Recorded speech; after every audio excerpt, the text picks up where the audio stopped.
नमस्कार। जय तंत्र मंत्र केंद्र में मैं आप सबका हार्दिक स्वागत एवं अभिनंदन करता हूं। मेरे प्रिय भाई बहनों, आज मैं आपको धूमावती प्रत्यंगरा साधना बताने जा रहा हूं।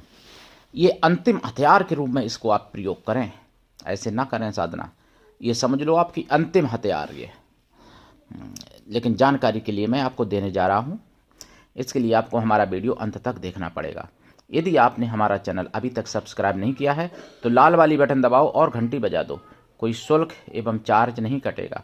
आप हमारे वीडियो को फेसबुक पर, व्हाट्सएप पर, ट्विटर अकाउंट के माध्यम से और इंस्टाग्राम पर अधिक से अधिक शेयर करें। लाइक और कमेंट करना भी आपका धर्म है। दुनिया में जिसका कोई नहीं, मैं उसका हूँ। यदि आपको अपनों ने धोखा दिया है अथवा आपको परायों ने धोखा दिया है तो आप एक बार मुझे अवश्य आजमाएं। हमारा मोबाइल नंबर है 9305 63 71 73। हमसे बात करने का टाइम भारतीय टाइम के अनुसार दिन में दोपहर 12 बजे से 2 बजे के बीच का है। यदि आप सच्चा पवित्र निस्वार्थ दिव्य प्रेम पाना चाहते हैं अथवा सच्चा पवित्र निस्वार्थ दिव्य प्रेम देना चाहते हैं तो आपका स्थान मेरे लिए मेरे प्राणों से भी करोड़ों गुना ऊपर है। मैं राष्ट्रीय अध्यक्ष कृष्णा दल एवं महामंडलेश्वर आप सबसे निवेदन करता हूं, यदि आप मानवतावादी हैं अथवा आप सनातनी हैं तो मुझसे ज़रूर जुड़ें।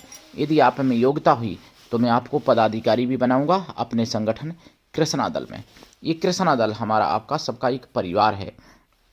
आप देश विदेश में विश्व के किसी भी कोने में रहते हैं, किसी भी जाति धर्म से हैं, कोई दिक्कत नहीं। आप हमारे दिए हुए ज्ञान से भरपूर लाभ उठा सकते हैं। मेरे प्रिय भाई बहनों, मैं आपको धूमावती प्रत्यंगरा साधना बताने से पहले कुछ जरूरी बात बताना चाहता हूँ। जहाँ इतने बड़े महापुरुष पंडित दीनदयाल उपाध्याय, जहाँ उनकी मृत्यु हुई, जहाँ वो वीर गति को प्राप्त हुए या मृत्यु हुई जो भी, तो वहाँ पर उनको हजरत यानी उनको मुसलमान साबित करने की कोशिश हो रही है। और कोशिश हो रही नहीं, कोशिश कामयाब भी हो गई है, ऐसे समझ लो आप। वहाँ पर देखिए, मेन रेलवे लाइन पर हजरत लैन शाह के नाम से उनको दर्शाया जा रहा है, ऐसा समझ लो। ये मैंने सुना है सुदर्शन चैनल पर, और मैंने सुना है 28 तारीख 2025 28 नवंबर को। मेरे प्रिय भाई बहनों, तो कोई अगर हिंदू जैसे कोई ट्रेन की अगर मान लो स्टेशन पर कहीं जाता है और अगर उसने प्लेटफार्म टिकट नहीं लिया तो उस पर कार्रवाई हो जाती है। प्रावधान है भाई रेलवे का, जेल जा सकता है या जुर्माना देना पड़ सकता है, और 2 घंटे के लिए मान्य भी होता है प्लेटफार्म टिकट। लेकिन वही जालीदार टोपी लगा लेते हैं, अगर भाई उनका पैंट उतार के तो चेक किया नहीं जाएगा, करते नहीं हैं वो लोग। तो अगर टोपी लगा के, लेकिन हाँ हिंदू जाते भी नहीं है, ये भी बात है, जो टोपी लगा के थोड़ी जाते हैं हिंदू, बिना टोपी के जाते हैं हिंदू, उन पर लेते होंगे। तो वहाँ पर जो टोपी लगा के जाता है जालीदार, कोई टिकट वाला पूछने वाला नहीं है, कोई टिकट कोई कुछ चार्ज नहीं है। यूपी की बात है, डबल इंजन की सरकार जहाँ है। दीनदयाल उपाध्याय स्टेशन तो बदल दिया, नाम तो बदल दिया, दीनदयाल उपाध्याय स्टेशन कर दिया, लेकिन वहाँ पे जो काम है वो आज भी वैसा ही हो रहा है। और यहाँ तक कि अधिकारी तक वहाँ पे इतने भ्रमित, जो कि चादरें चढ़ाते खुद जाके, अधिकारी खुद उस मजार को हाईलाइट करते हैं, जो कि मेन रेलवे की जगह में बनी हुई, रेलवे दोनों तरफ लाइन है, बीच में बनी हुई समझ लो। और ऐसे से हिंदुओं को गुमराह किया जाता है। एक कहता है कि अगर कोई इसको चूम के रेल के नीचे कूद जाएगा तब भी नहीं मरेगा, ऐसा कहता है। 1 और 2 और 3 प्लेटफार्म तक, 3 नंबर तक ये नियम लागू होगा, ऐसा बताते हैं लोग। हिंदुओं को डरपाया जाता है, भय दिखाया जाता है कि जब तक आप यहाँ झालर नहीं चढ़ाओगे तब तक आपकी यात्रा सफल नहीं होगी। हिंदुओं को लाया जाता है बरगले आके, उनसे चढ़ावा चढ़वाया जाता है, और रेलवे विभाग उनको हाईलाइट भी करता है। और तमाशबीन भी नहीं कहूँ मैं ये कहूँ, रेलवे वाले खुद ही उनके दीवाने हैं, खुद ही पूजा करते हैं उनकी। और यही हिंदू अगर एक कोई हो नेत्रहीन हो चाहे, लेकिन अगर प्लेटफार्म टिकट नहीं है तो उसको भी परेशान किया जाता है, उसको भी हटा दिया जाता है। मैं कई बार मैंने देखा है कई नेत्रहीन लोगों को जो 100% 100% ब्लाइंड हैं, उनसे टिकट लेते हुए, उनसे जुर्माना लेते हुए ये हवाला देके कि तुम्हारे पास स्वयं सर्टिफिकेट नहीं है। किसी ने कहा सर्टिफिकेट है मेरे पास लेकिन लेके नहीं आया, तो लेके क्यों नहीं आया, तो जुर्माना देना पड़ेगा। यानी दिख रहे वो नेत्रहीन 100% सर्टिफिकेट है, सीएमओ वाला, रेलवे वाला भी है, अगर वो नहीं लाने भूल गए तो उनसे भी जुर्माना ले लिया जाता है, उनको भी मतलब जेब खाली कर दी जाती है। लेकिन वहाँ पर केवल टोपी जालीदार अगर लग जाती है तो फिर कोई पूछने वाला नहीं है, रास्ता और दे दिया जाता है कि चले जाओ जल्दी, देर ना हो कहीं इनको, वहाँ मज़ार पे जा रहे हैं। ये देखो आप यूपी का रवैया, दीनदयाल पंडित दीनदयाल उपाध्याय रेलवे स्टेशन उत्तर प्रदेश में। मेरे प्रिय भाई बहनों, समझिए ये दोगलापन कैसा है मेरे प्रिय भाई बहनों। और इस्लाम के बारे में क्या बताऊं, मैंने तो सुना था 27 तारीख को शुक्रवार को एक अधिवक्ता जुड़े थे सुप्रीम कोर्ट के, शायद मतलब वहाँ में कई लोग जुड़े थे बिंदास बोल में, कुछ अधिवक्ता भी थे, विनोद बंसल जी भी थे और भी लोग थे मतलब। तो देखिएगा वहाँ पर क्या था कि एक कोई केस आया था 1 महीना पहले, वो बता रहे थे 27 नवंबर को बता रहे थे बिंदास बोल में। 1 महीना पहले कोई केस आया था, वहाँ पर क्या था कि जो एक मुस्लिम लड़के ने अपनी माँ के साथ रेप किया और कहा कि तुम मेरे अब्बू के साथ गलत कर रही हो, तुम दूसरे किसी से मिलती थी, इसलिए तुमको अल्लाह माफ़ नहीं करेगा, इसलिए तुम्हारे साथ मैं करता हूँ। और अपनी माँ का रेप किया, ये सोच इनकी। और बाकायदा उसकी माँ ने और बहन ने थाने में धरना दिया है उसको गिरफ्तार कराने के लिए, उस लड़के को बाकायदा। अब आप समझ लो, ये अब मैं क्या बताऊँ, ये अपनी माँ को भी लपेट लेते हैं। तो फिर तुम्हारी माँ तुम्हारी बहन पत्नी को छोड़ देंगे, मूर्ख हिंदू को, सुअर हिंदू को, जागो अभी, नहीं तो अब मैं क्या बताऊँ तुम्हारे बारे में, क्या कहूँ हिंदू को।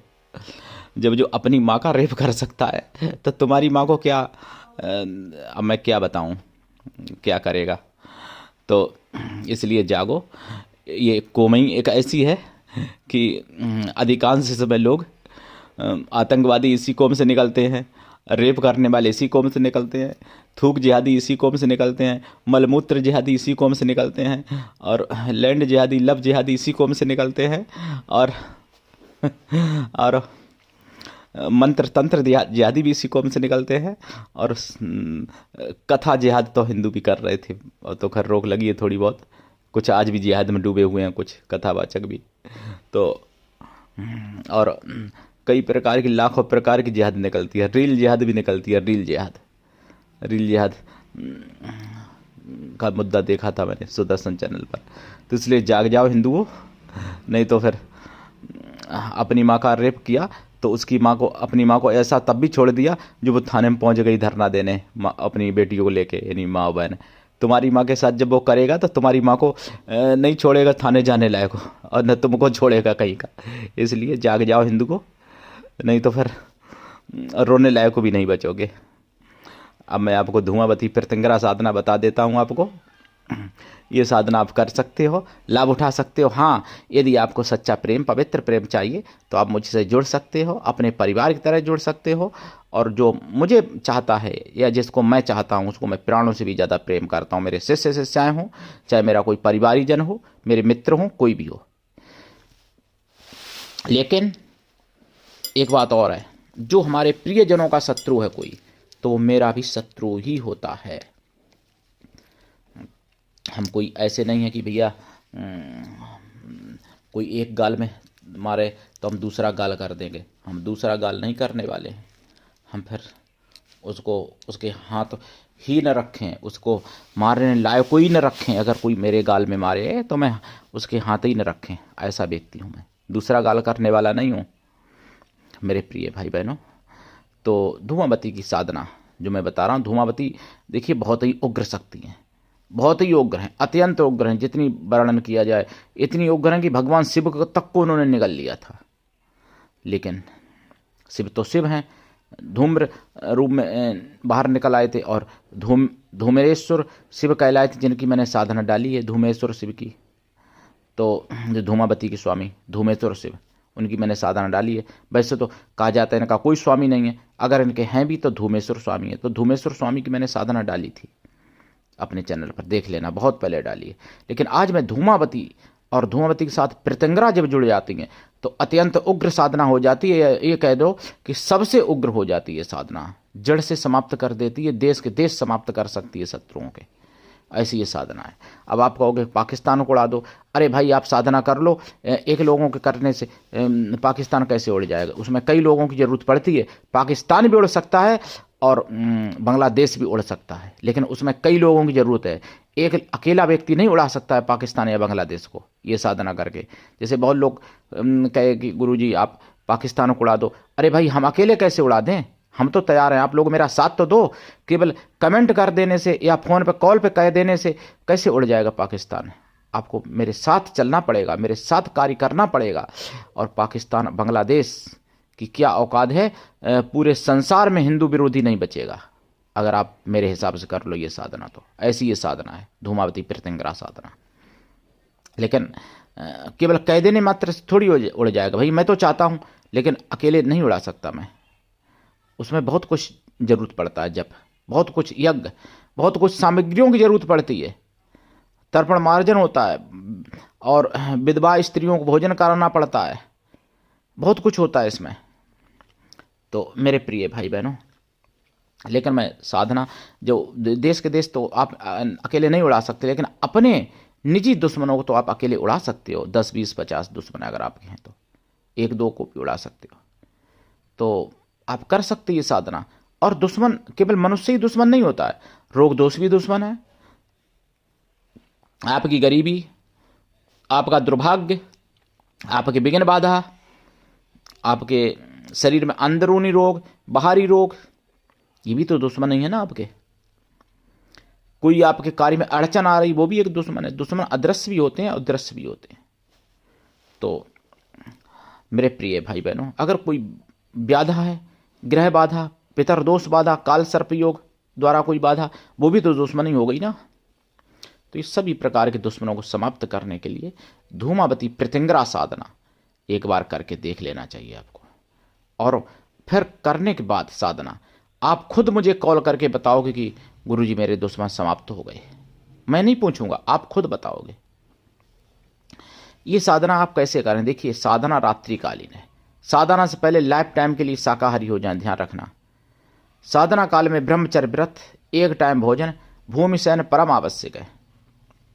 और साधना रात्रिकालीन साधना ये, अगर अमावस शनिवार की पड़े, यानी शनिवार अमावस पड़े, उस दिन से अगर आप प्रारंभ कर देते ये साधना, या शनिवार शुक्ल पक्ष की प्रतिपदा पड़े तो भी आप कर सकते हो ये साधना।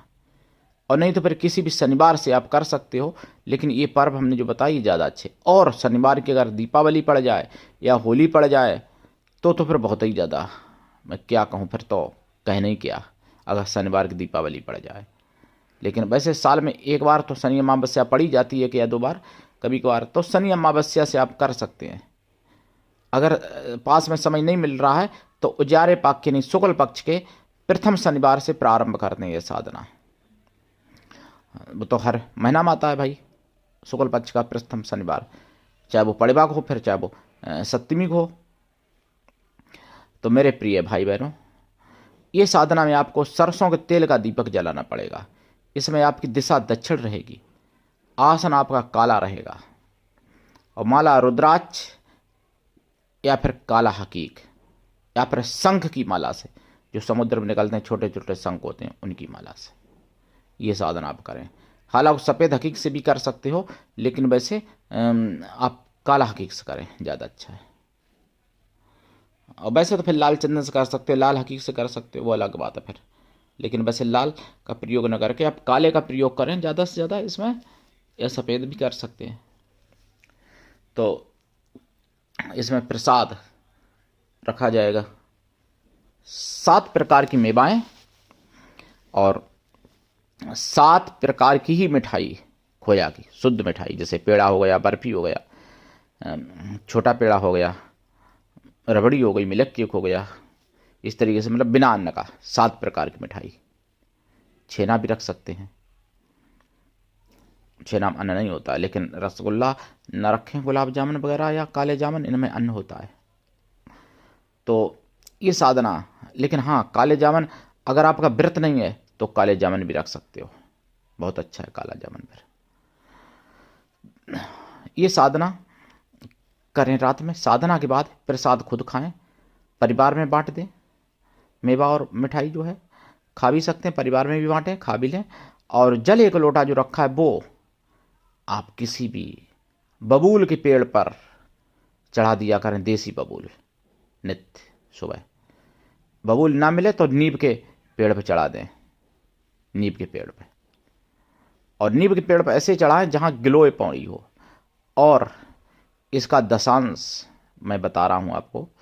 तो ये साधना करें। साधना काल में ब्रह्मचर्य व्रत, 1 टाइम भोजन, भूमि शयन परम आवश्यक है। इसका दशांश अगर आप गिलोय से करते हैं तो बहुत अच्छा होगा, और गिलोय अगर ना मिले तो सामग्री में गिलोय मिला के तब करें दशांश। काले तिल और काले उड़द इसमें मिला लें सामग्री में, हमस सामग्री में, और गिलोय मिला लें। इसमें दीपक सरसों के तेल का ही जलेगा, ये ध्यान रखना। साधना शमशान में करें या कहीं शिवालय में करें, या बाग बगीचा, नदी तालाब के किनारे कहीं करें, बाग बगीचा में कर सकते हैं, अपने घर पर बंद कमरे में कर सकते हैं। जितनी देर आप साधना कर रहे हैं उतनी देर कोई आपको डिस्टर्ब ना करे, ना कोई आए ना जाए, और ना कोई गेट आपका पीटे। गेट बंद करके करनी है साधना। आप ये साधना जो करेंगे तो इसमें आपको क्या करना है, दशांश तो मैंने बता दिया। दशांश का यानी हवन का दशांश तर्पण करें, और तर्पण का दशांश मार्जन करें। मार्जन का दशांश या तो पवित्र ब्राह्मण विधवा स्त्रियों को भोजन करा दें। अगर विधवा स्त्री पूरी नहीं मिलती हैं, संख्या उतनी रखें जितनी होनी चाहिए। अगर उतनी विधवा नहीं मिलती तो फिर उतनी सौभाग्य वाली स्त्रियों को खिला दें भोजन। अगर वो भी संभव नहीं तो उतनी पवित्र कन्याओं को भोजन करा दें, ब्राह्मण कन्याओं को। अगर ब्राह्मण ना मिले तो कन्या या स्त्रियां या फिर विधवा स्त्रियां किसी भी जाति वर्ग की ली जा सकती हैं भोजन कराने के लिए, लेकिन वो मन से तन से पवित्रों एवं शुद्ध शाकाहारी हों। अगर वो भी संभव नहीं है तो फिर उतनी संख्या में काली गाय को भोजन करा दें, जो श्यामा गाय होती हैं, श्यामा गाय को।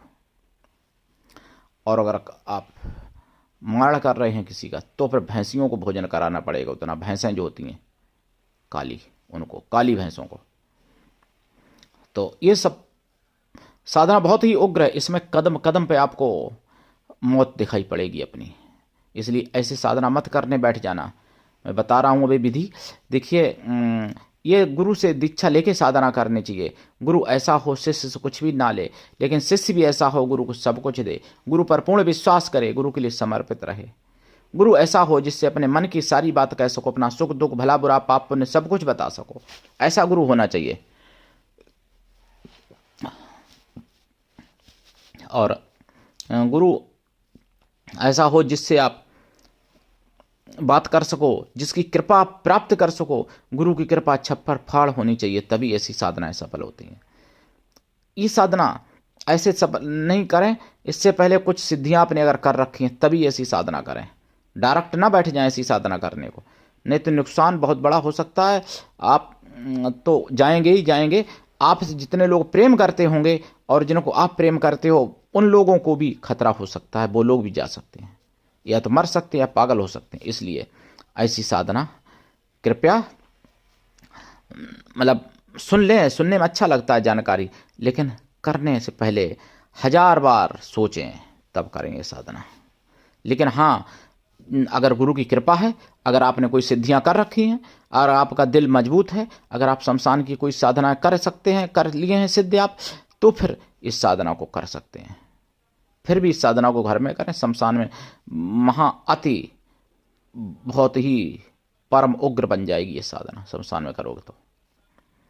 और साधना रात्रि कालीन होगी, रात्रि 9 बजे के बाद, और रात्रि 3 बजे तक, यानी 6 घंटे करें साधना के, क्योंकि पूरी रात करना पड़ेगा भाई। और जाप जो है 1.25 लाख करना चाहिए वैसे कृपा प्राप्ति करने के लिए, या कामना जो है आपकी कामना पूर्ति के लिए। लेकिन अगर आप इनसे वचन चाहते हो, अगर आप वरदान मांगना चाहते हो, प्रत्यक्षीकरण चाहते हो, तो दोनों शक्तियां दर्शन देती हैं, प्रत्यंगरा और धूमावती एक साथ। तो इसके लिए आपको लंबे समय तक साधना करनी पड़ेगी, ध्यान रखना। और नियम सब वही रहेगा, दशांश जप का दशांश, हवन हवन का दशांश, तर्पण तर्पण का दशांश, मार्जन मार्जन का दशांश, भोजन कन्याओं को या स्त्रियों को, स्वागले स्त्रियों को या फिर विधवा स्त्रियों को। ऐसा ना करें कि जैसे आपने मान लो 50 विधवा खिलानी है, तो आपने 5 विधवा मिल गई आपको, 45 में 40 स्त्रियां मिल गई स्वागल, और 5 कन्याएं ले ली। ऐसा नहीं, या तो विधवा को खिलाएं तो पूरी विधवाई को खिलाएं, या फिर पूरी कन्याओं को ही खिलाएं, या फिर पूरी स्वागल स्त्रियों को ही खिलाएं। और अगर कोई साथ में विधवा या कन्या या विधवा स्त्री कोई आती है तो उनको अलग से खिला दें, उनको दक्षिणा भी दें, लेकिन उनकी गिनती उसमें अपने मन में ना रखें जितने भोजन कराते हैं आप। ठीक है, तो ये सब बातें सोच के ही साधना करनी चाहिए। लेकिन साधना ये अगर सफल हो गई तो फिर आप पूरा सभी प्रकार की जिहाद खत्म कर सकते हो, लाखों प्रकार की जिहाद आप अकेले खत्म कर सकते हो ये साधना करके। तो करिए साधना, और आप सबका चैनल है, अकेले हमारा नहीं, इसको आगे बढ़ाइए, जागते रहिए और दूसरों को जगाइए। सनातन धर्म की आवाज़ है, इसलिए जन जन तक पहुंचाइए। आज के लिए इतना ही, धन्यवाद। जय श्री राम, हर हर महादेव, जय धूमावती माता की, जय प्रत्यंगरा माता की, वंदे मातरम, जय सनातन, जय हिंदू राष्ट्र।